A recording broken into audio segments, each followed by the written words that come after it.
알아보게 하시고 따라갈 수 있는 믿음의 용사들 될 수 있도록 축복하여 주시옵소서. 1월 한 달을 하나님의 은혜 가운데 잘 살게 하여 주시니 참으로 감사를 드립니다. 하나님, 새 달이 시작이 되어졌습니다. 2월 한 달은 1월 달보다 더 주님께로 가까이 다가갈 수 있는 한 달이 되게 도와주시옵시고, 가정마다 또한 하나님 자녀들마다 또한 하나님 사업장마다 계획하고 기도한 모든 것들이 응답받는 또 복된 한 달 될 수 있도록 축복하여 주시옵소서. 하나님 말씀을 듣습니다. 전하는 자와 듣는 자가 함께 은혜 받는 시간 되게 도와주시옵시고, 오늘도 이 귀한 생명의 말씀이 우리에게 들려지게 축복하여 주시옵소서. 감사드립니다. 예수님의 귀하신 이름으로 축복하며 기도드렸습니다. 아멘. 옆 사람과 좀 인사했으면 좋겠습니다. 한 달 동안 수고하셨습니다. 아이고.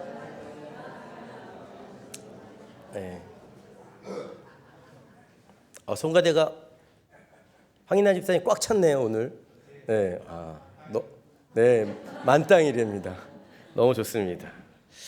오늘 찬양도 잘 들었습니다. 감사합니다. 제가 평생의 소원이 우리 김재강 앙수 집사님처럼 목소리가 좀 이렇게 중후해지는 건데, 이게 몇 번 없습니다 인생에. 감기가 걸렸다가 날 때쯤 잘 오셨습니다. 솔로몬의 첫째 부인이 누구였냐? 솔로몬의 첫째 부인은 암몬 여성이었습니다. 암몬 여성이었다는 것은 이스라엘 여성이 아니었다는 뜻이지요. 이방 여인이었습니다. 솔로몬의 두 번째 부인은 애굽왕 바로의 딸이었습니다. 애굽왕의 딸이었으니까 이스라엘 여성이 아니었습니다. 또 이방 여성이었습니다. 근데 이게 끝이 아닙니다.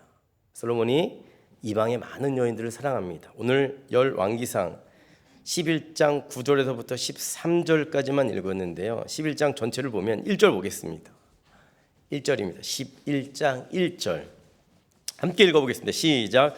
솔로몬 왕이 바로의 딸 외에 이방의 많은 여인을 사랑하였으니 곧 모압과 암몬과 에돔과 시돈과 헷 여인이라. 아멘. 이미 2명의 아내가 있었고 이미 2명의 아내 모두 이방 여인이었는데요. 그 후에도 뭐라고요? 많은 이방의 여인들을 사랑했다라는 겁니다. 이스라엘에서 아내를 뽑지 않고 전부 외국에서 여성을 데리고 옵니다. 근데 외국 여성과 결혼했다, 이게 문제는 아니죠. 문제가 뭔지 아십니까? 하나님의 말씀에 불순종했다라는 겁니다. 요즘은 외국 여성, 외국 남성들과 많이 결혼하잖아요. 요즘은 문제가 안 되었는데 이 당시에는 이게 문제가 되었는데, 왜냐하면 하나님께서 금지해 놓았습니다. 11장 2절 보겠습니다. 제가 대표로 봉독해 드립니다. 11장 2절. 여호와께서 언제부터요? 일찍이 이 여러 백성에 대하여 이스라엘 자손에게 말씀하시기를 너희는 그들과 서로 통혼하지 말며 그들도 너희와 서로 통혼하게 하지 말라. 그들이 반드시 너희의 마음을 돌려 그들의 신들을 따르게 하리라 하셨으나 솔로몬이 그들을 사랑하였더라. 아멘. 통혼이라고 하는 것은 두 집안이 혼인관계를 맺는 것을 말합니다. 오늘날로 이야기하면 결혼이지요. 하나님께서 일찍부터 이방인과 결혼하지 말라 말씀하셨습니다. 왜 그러셨을까요? 우상을 섬길 것을 아셨기 때문이죠. 작년 일이라 다 잊으셨을 텐데요. 작년 딱 요맘때입니다. 요맘때 고려 불상, 일본에게 빼앗겼던 고려 불상이 647년 만에 우리나라로 돌아왔습니다. 근데 고려 불상이 우리나라 충남 부석사로 이렇게 잠시 전시하던 날, 이 전국에 있는 스님들이 다 그 불상 보러 충남 부석사로 갔습니다. 왜 몰려갔을까요? 그거 보려고. 우상은요, 눈에 보인다니까요. 눈에 보이니까 믿기가 쉽습니다. 또 눈에 보이니까 좋은 곳에 모셔두기도 좋아요. 절에 가보셨습니까? 절에 왜 가셨어요, 권사님?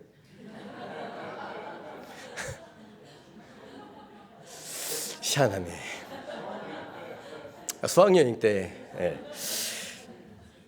저는 가봤습니다.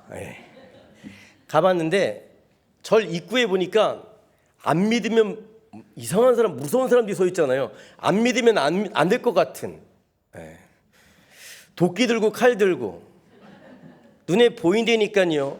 눈에 보이면 사람의 마음이 흔들리게끔 되어져 있습니다. 근데 하나님은 어떻습니까? 눈에 안 보입니다. 심지어 하나님께서 나를 위해서 어떤 형상도 만들지 말라 말씀해 놓으셨습니다. 하나님은 보이지 않기 때문에 뭐라고요? 믿기가 쉽지 않습니다. 하나님이 이를 아시고, 하나님이 이스라엘 백성들이 우상을 보면 믿을 것을 아시고, 우상을 보면 흔들릴 것을 아시고 뭐라고요? 이방 여인과 결혼하지 말라 미리 일찍부터 말씀해 놓으신 겁니다. 그런데 솔로몬이 뭐라고요? 왕이 되자마자 말씀에 불순종해서 한 명도 아니고 두 명도 아니고 정말 많은 여성들과 결혼을 했습니다. 몇 명과 결혼했는지 3절에 나옵니다. 3절 함께 읽어보겠습니다. 시작. 왕은 후궁이 700명이요 첩이 300명이라 그의 여인들이 왕의 마음을 돌아서게 하였더라. 아멘. 대단한 사람이죠. 1000명의 여인과 결혼을 했습니다. 근데 문제는 많은 여인과 결혼했다는 게 문제가 아니죠. 올 때 그냥 온 것이 아니라 어떻게 합니까? 올 때 자기가 섬기던 신을 갖고 오는 거예요. 신. 아들 낳게 해준다는 신. 건강시켜준다고 하는 신. 자기 집안 자식 잘 되게 해준다는 신. 한 가지뿐만이 아니고 여러 가지를 다 갖고 오는 겁니다. 그런데 그 여인들이 갖고 왔던 그 신들이 오늘 본문에 본 것처럼 누구의 마음을 돌아서게 했느냐? 솔로몬의 마음을 돌아서게 했다라는 겁니다. 우상을 섬기던 여인이 이스라엘로 시집을 와서 믿음이 좋았던 솔로몬 때문에 하나님을 잘 믿었던 것이 아니라 믿음이 좋았던 솔로몬이 우상을 가지고 왔던 여인들 때문에 누구로부터 마음이 돌아섰냐? 하나님으로부터 마음이 돌아섰다라는 겁니다. 이렇게 솔로몬이 마음이 돌아서자 하나님께서 2번이나 솔로몬에게 나타나십니다. 오늘 본문 9절입니다. 함께 읽어보겠습니다. 시작. 솔로몬이 마음을 돌려 이스라엘의 하나님 여호와를 떠남으로 여호와께서 그에게 진노하시니라. 여호와께서 일찍이 2번이나 그에게 나타나시고. 아멘. 솔로몬이 처음부터 불순종하니까 하나님께서 처음부터 그에게 일찍부터 2번이나 찾아와 주셨다라는 겁니다. 얼마나 은혜입니까? 하나님께서 직접 찾아와 주셨다니까요. 한 번도 아니고 몇 번이나? 2번이나 기회를 주셨다라는 겁니다. 근데 안타깝게도 솔로몬이 그 기회를 걷어차 버립니다. 이게 다윗의 신앙과 솔로몬 신앙의 차이점입니다. 다윗은요, 물질과 욕망으로 가득 찼던 사람입니다. 대표적인 사건이 뭘까요? 우리아의 아내를 빼앗은 사건이잖아요. 다윗이요, 남의 멀쩡한 아내를 빼앗았다니까요. 1000명의 아내를 두는 게 나쁜 겁니까? 아니면 남의 아내를 빼앗는 것이 나쁜 겁니까? 둘 다 나쁜 거죠. 이분들이 진짜 자꾸 선택하시려고 하시네. 어쨌든 남의 아내를 빼앗는 거 참 나쁜 일이죠.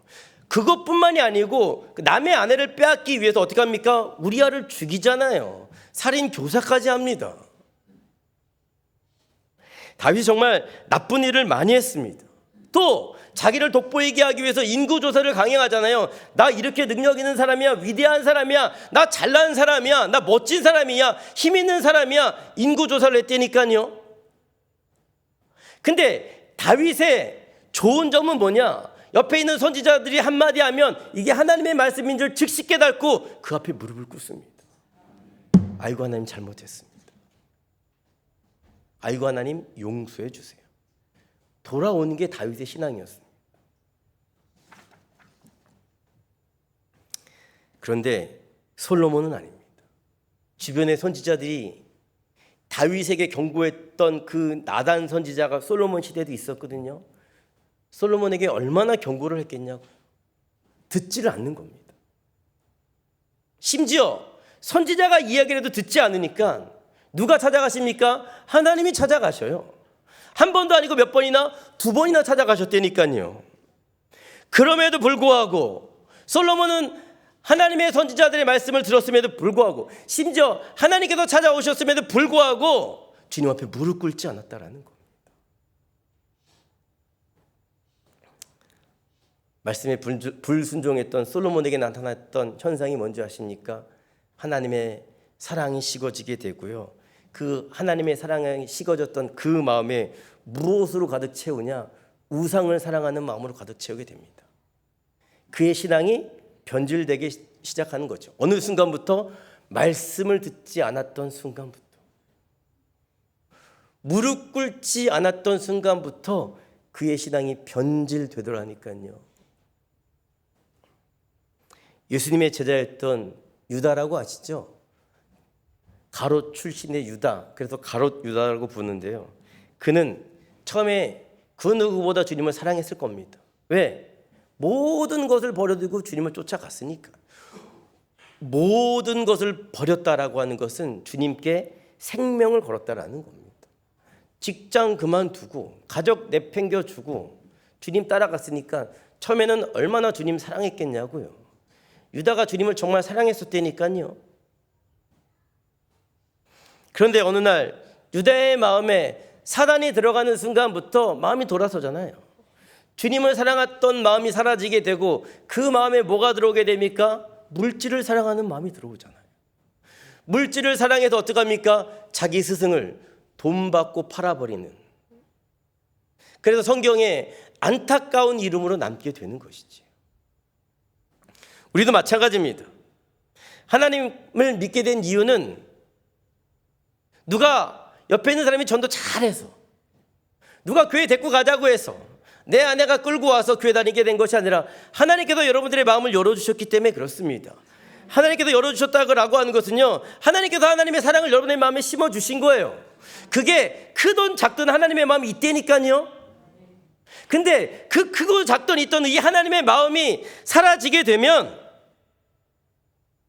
다른 것들로 채워지게 되는데, 하나님의 사랑이 식어지게 되면 유다처럼 물질로 채워가는 분들도 있고요. 또한 다른 사람들처럼 시기하는 마음으로 채워가는 사람들도 있고요. 우상으로 채워가는 사람들도 있다라는 겁니다. 오늘 여러분들은 어떠십니까? 지금도 주님 사랑하십니까? 모든 것을 버려두고 주님을 따라가실 수 있습니까? 저와 여러분은 정말 주님만 사랑하는 그런 믿음의 사람이 되었으면 좋겠습니다. 하나님의 사랑했던 솔로몬의 마음이 돌아섰습니다. 하나님을 사랑하는 마음이 떠나고 이방 여인을 사랑합니다. 그의 인생에 타락이 시작되자 하나님께서 이제 솔로몬에게 채찍을 드시잖아요. 다윗과 약속하셨던 것처럼 채찍을 드시는데 그 첫 번째 사람이 누구냐? 에돔 사람 하닷이라고 하는 사람입니다. 어디에 나오냐? 열왕기상 11장 14절에 나옵니다. 함께 읽어보겠습니다. 시작. 여호와께서 에돔 사람 하닷을 일으켜 솔로몬의 대적이 되게 하시니 그는 왕의 자손으로서 에돔에 거하였더라. 아멘. 하나님께 누구를 세우셨다고요? 에돔 사람 하닷을 세우셨다라는 겁니다. 그럼 이 하닷은 어떤 사람이냐? 16절서부터 18절까지 나오는데요. 제가 한번 읽어보겠습니다. 요압은 다윗의 군대 장관이었던 요압을 말합니다. 에돔의 남자를 다 없애기까지 이스라엘 무리와 함께 6달 동안 그곳에 머물렀더라. 그때 하닷은 작은 아이라 그의 아버지 신하 중 에돔 사람 몇몇과 함께 도망하여 애굽으로 가려 하여 미디안을 떠나 바란에 이르고 거기서 사람을 데리고 애굽으로 가서 애굽 왕 바로에게 나아가매 바로가 그에게 집과 먹을 양식을 주며 또 토지를 주었더라. 아멘. 다윗이요. 요압이 나오면 누굴 기억해야 됩니까? 다윗을 기억해야 되죠. 다윗 시대에 이스라엘과 에돔 사이에 전쟁이 있었습니다. 근데 다윗이 승리합니다. 당연하죠. 전쟁에 능하신 하나님께서 함께 하시는데 다윗이 지겠냐고요. 에돔을 물리쳤습니다. 에돔이 너무 꼴 보기 싫은 거예요. 군대 장관 요압을 에돔에 보냅니다. 에돔에 보내서 군사들과 뭘 하게 하느냐? 에돔의 모든 남자들을 숙청시켜라. 이해가 되시겠죠? 에돔이 늘 이스라엘에 피해를 주니까 싹스를 잘라버려야겠다. 그래가지고요, 군대 장관 요압을 파견해가지고요, 에돔의 모든 남자를 죽였습니다. 신하들이 가만히 보니까 이러다가는 에돔이 없어지게 돼 있는 거예요. 그래서 여러분들이 잘 아시는 이제 드라마가 시작이 되는 겁니다. 어떻게 합니까? 신하들이 한 명 남은 그 왕자를 또 상궁이 품에 안고 도망치기 시작하는 겁니다. 어디로? 애굽으로. 살려달라고. 근데 그가 죽었어야 됐는데 살았습니다. 애굽왕 바로가 그를 반갑게 맞아주고 집도 주고 먹을 것도 주고 심지어 뭐도 줬다고요? 땅도 주었다라는 겁니다. 에돔의 왕자였던 하닷이 애굽에서 잘 성장했습니다. 그리고는 다시금 자기의 나라 에돔으로 돌아오게 됩니다. 그게 21절 22절입니다. 함께 읽어보겠습니다. 시작. 하닷이 애굽에 있어서 다윗이 그의 조상들과 함께 잔 것과 군대 지휘관 요압이 죽은 것을 듣고 바로에게 아뢰되 나를 보내어 내 고국으로 가게 하옵소서. 바로가 그에게 이르되 내가 나와 함께 있어 무슨 부족함이 있기로 내 고국으로 가기를 구하느냐? 대답하되 없나이다. 그러나 아무쪼록 나를 보내옵소서 하였더라. 아멘. 하닷이 애국에서 잘 살다가요, 에돔으로 돌아오려고 했습니다. 왜 돌아오려고 했을까요? 두 가지 이유 때문인데, 첫 번째, 누가 죽었다고요? 다윗이 죽었다고요.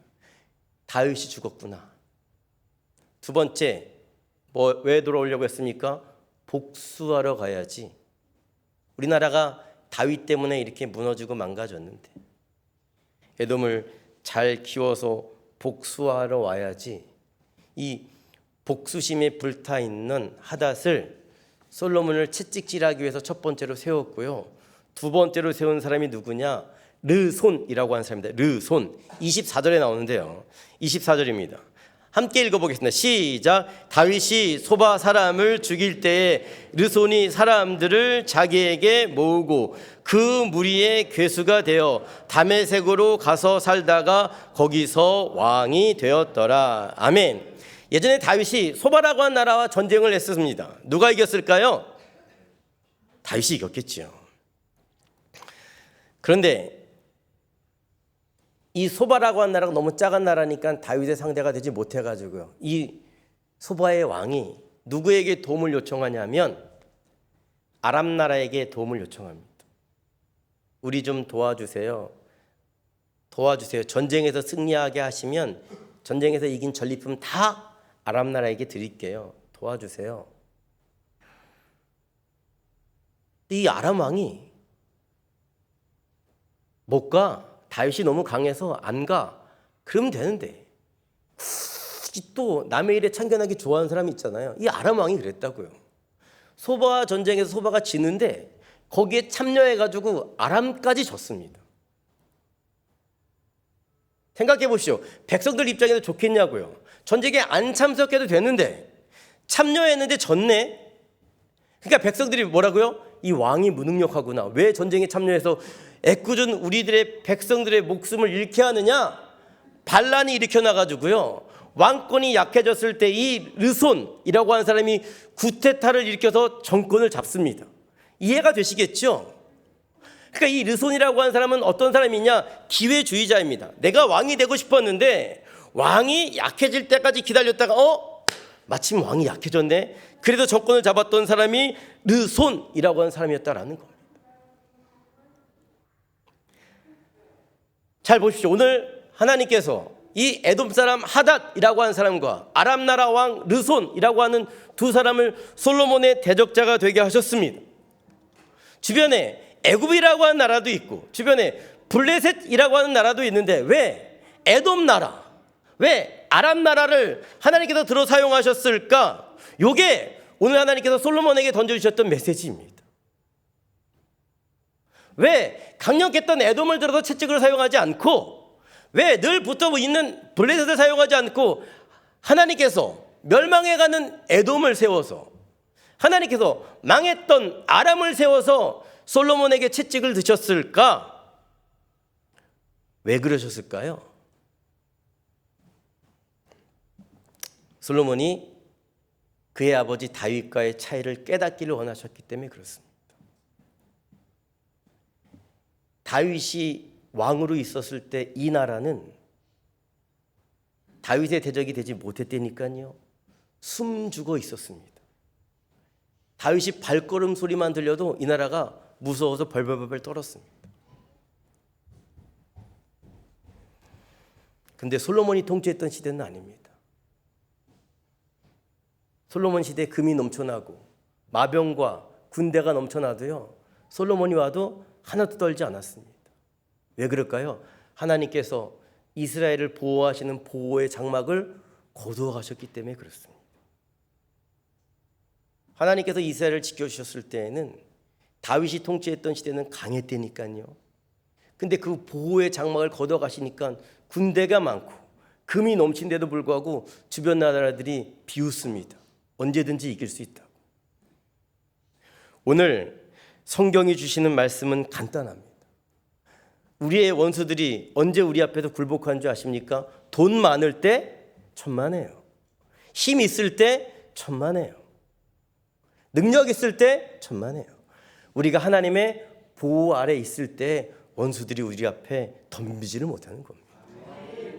그런데 돈 좀 있다고, 능력 좀 있다고, 힘 좀 있다고, 자신 좀 있다고 내 이름을 내세우기 시작하면 하나님께서 보호의 장막을 걷어가기 시작하시는데, 그 보호의 장막을 걷어가시는 순간부터 뭐라고요? 원수들이 꿈틀꿈틀 일어난다니까요. 아무것도 아니었던 사람들이 우리를 넘어뜨리려고 한다니까요. 하나님께서 강한 자를 들어 사용하지 않습니다. 우리에게 눌려있던 사람들을 들어서 우리를 넘어뜨리려고 하신다라는 것이지요. 어느 때에 가장 행복한지 아십니까? 어느 때에 가장 안전한지 아십니까? 여러분들이 하나님의 보호 가운데 있을 때, 그늘 가운데 있을 때, 장막 가운데 있을 때, 그때가 가장 강하다라는 겁니다. 성경이 오늘 그걸 이야기해주고 있어요. 솔로몬아, 너의 나라가 마병이 1200만이 있고 군대가 12000명이 있으면 뭐하냐? 다윗의 숨죽여 살던 나라들이 들어서 너를 넘어뜨리려고 하는데, 주님 안에서 살아가십시오. 주님의 보호 아래서, 장막 아래서 살아가십시오. 하나님께서 여러분의 힘이 되어주시고 능력이 되어주실 줄로 믿습니다. 이번 한 달 동안도, 그리고 이번 한 주간 동안도 주님의 장막 아래, 그늘 아래 주님과 더불어 살아가는 저 여러분 되시기를 주님의 이름으로 부탁을 드립니다. 기도하겠습니다. 사랑해 주님, 참으로 감사를 드립니다. 하나님, 결국에는 믿음이 승리합니다. 결국에는 하나님과 함께하는 것이 승리하게 됩니다. 하나님, 흔들리지 않게 도와주시옵소서.